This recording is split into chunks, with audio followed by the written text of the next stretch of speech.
Former KKK Grand Wizard David Duke has endorsed Donald Trump for president. That means Trump can now count on both the racist vote and the magic vote. David Duke, a prominent white nationalist, anti-Semite, and all-around horrible white person, told a white supremacist audience that voting against Trump would be treason to your heritage. And when asked to publicly condemn the white supremacists endorsing him, Trump avoided answering the question by pleading ignorance, saying he needed to do more research on the groups. I mean, that's like me saying, you know what, the jury's still out on this Hitler guy. I gotta Google him a little further. After a serious internet backlash, Trump scrambled to disavow Duke's endorsement on Twitter. But Duke's statement still stands, and so does Trump's initial silence. And according to good old American history, racism might actually be a viable campaign strategy. Yikes.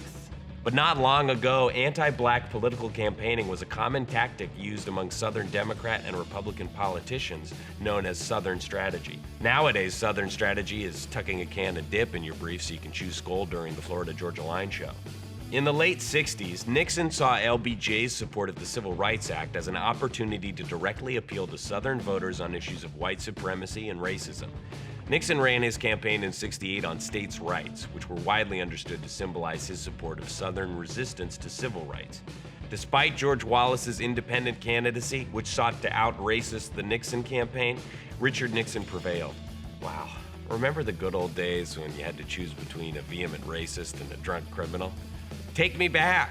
And as civil rights became more integrated in the US, Southern strategy just evolved to keep up. Ronald Reagan played up his support of states' rights and leveraged his resentment of affirmative action into a successful bid for the presidency. 8 years later, George Bush Sr. did the same thing. He played on white fears of black criminals by using the crimes of Willie Horton, a black man who escaped from a Massachusetts prison, to attack Democratic Governor Michael Dukakis. After Bill Clinton, Republicans made major attempts to court Southern black voters with minor results.